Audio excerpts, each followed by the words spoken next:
Yesu Kristo ametutoa tulikotoka Dar es Salaam na tukafika hapa kwa ajili ya Injili, na jioni leo nina ujumbe maalum kwa ajili yako.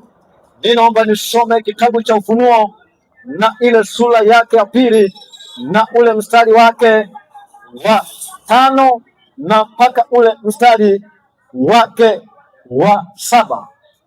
Ufunuo sura ya pili na mstari wa 5 inasema, kumbuka ni wapi ulipoanguka ukatubu, ukayafanye matendo yako ya kwanza. Lakini usipofanya hivyo, naja kwako, nami nitakiondoa kinara chako katika mahali pake usipotubu. Tumeona ni maneno ambayo Kristo akimtokea Yohana wakati ule Yohana akiwa katika kisiwa cha Patmo, na alipomtokea akatuma ujumbe wa malaika 7 wa makanisa 7. Yalikuwa kwa makanisa mengi nyakati zile, lakini ujumbe huu ulifaa kwa ajili ya kanisa moja. Na mtume wa Mungu Yohana akiwa katika ziki kule Patmo, wala katika roho akatumia ujumbe aseme na kanisa. Na mimi jioni leo nataka nitumie ujumbe huu niseme na watu wa Ikwiriri. Nataka nitumie ujumbe huu niseme na wewe. Alipopewa ujumbe akaambiwa maneno yafuatayo ya kwamba tubu, usipotubu naja kwako, nitaondoa kinara chako mahali pake. Nataka nikwambie, iko neema umepewa mwanadamu ya kuishi katika siku ya leo. Kuna siku uhai wako utaondolewa. Nataka nikupe neno ili ya kwamba ni wakati wa kutubu, ni wakati wa uamsho, ni wakati wa kumrudia Bwana. Maana iko nyakati uzima ulio nao ndicho kitu cha thamani ulichopewa. Mungu anakupa uzima ili upate kutubu. Kuna siku Bwana atauondoa uzima huo na utapata wakati wa kutubu. Na Biblia inasema, naja kwako upesi, usipotubu nitaondoa nafasi hii. Maanake kuna wakati hautatubu, Yesu ataondoa uzima wako. Maana unaishi si kwa ajili yako, unaishi kwa ajili ya Bwana. Nataka nikwambie jioni leo, mkazi wa Ikwiriri, Yesu anakuita.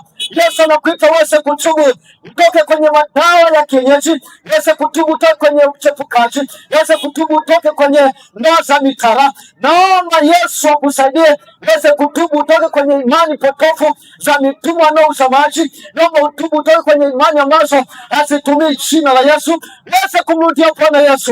Wewe unaenda kanisani vizuri, lakini una uhakika jina lako liko kwenye kitabu cha uzima. Yeye jioni leo uweze kutubu, uweze kumrudia Bwana. Ni kweli unaimba kwaya vizuri, lakini bado unachepuka. Ni wakati wako wa kutubu. Ile neema uliyopewa ni kwa sababu ya kutubu. Natangaza toba, nyakati za Yesu kurudi ni nyakati zimekaribia sana. Unaposikia sauti hii, ewe mkazi wa Pwani, ewe mkazi wa Tanzania, mkazi wa Ikwiriri, nataka nikupe neema hii ya Yesu. Bado uko msamaha wa dhambi, bado uko ukombozi, bado yuko Yesu anayeponya. Kuna majira Yesu unayemdharau leo atakutana na maisha yako baada ya kufa. Ni kweli unaenda kanisani vizuri, lakini bado unavaa wigi. Nakwambia nakupa pole, kwa sababu neema ipo, imekupasa kutubu. Unaenda kanisani vizuri, lakini mwanamke unavaa suruali. Huo ni uongo wa Shetani, huo ni uongo wa Shetani. Suruali ni vazi la mwanaume, wala sio la mwanamke. Ndio maana wanaume hawavai sketi. Kwa nini? Kwa sababu ni za kike. Unaenda vizuri kanisani, lakini masikio yako umetoboa bila kuwa na oga na haya. Umeweka na hereni, umetoboa na sehemu ya pili ukaongeza tena. Na kupa pole, mchungaji wako hajakwambia tubuni kanisa. Yesu yuacha, hautapata nafasi ya kuingia mji ule. Jioni leo nakupa pole, nakupa pole, lakini natoa wito huu. Yesu anakuita vizuri, maana tazama ni majira ya jioni. Yesu anarudi kulitoa kanisa. Tubuni basi leo mleche, tubuni mweze kufutiwa dhambi zenu. Wewe kijana uko hapo unaishi na binti, wala sio mke wako, hata wazazi wake binti hawajui. Tubuni, huo ni uzinzi. Tubuni mleche. Yesu anaita tena. Upo unafanya biashara, lakini bado unatumia dawa za nguvu za giza. Tubuni basi mleche. Yesu anaita tena jioni leo. Acheni uongo, acheni usengenyaji, acheni ulawiti, acheni kujiuza wanawake, acheni ushoga, acheni matendo mabaya Sodoma na Gomora. Yesu anawaita jioni leo mweze kutubu. tubuni basi mletee, maana iko nyakati huo uhai utaondolewa, uko wakati uzima utatoweka. Nataka nikwambie jioni leo, bado na uzima, bado na nafasi ya kutubu. Mungu akubariki kwa ujumbe huu. Fikiri Yesu akirudi leo utapata nafasi ya kwenda mbinguni? Fikiri Yesu akirudi leo utapata nafasi ya kuingia kwenye uzima milele? Kama hapana, basi ni wakati wako wa kutubu. Sisi ni wajumbe tu, tumefikisha ujumbe huu. Tafakari maisha yako na uweze kutubu.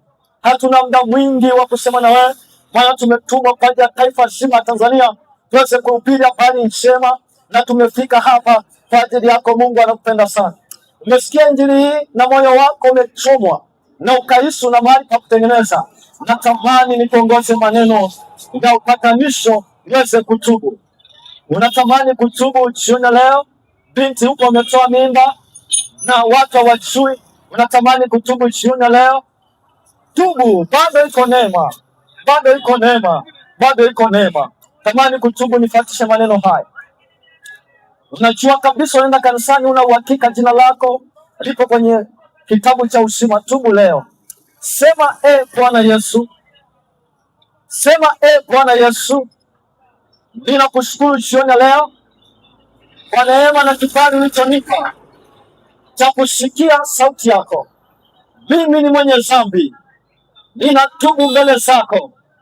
Ninaomba Yesu Kristo unisamehe kwa damu yako, unitakase jioni leo dhambi zangu zote, ili Bwana jina langu uliandika kwenye kitabu cha uzima. Bwana Yesu, asante kwa wokovu, asante kwa wokovu, katika jina la Yesu, amen.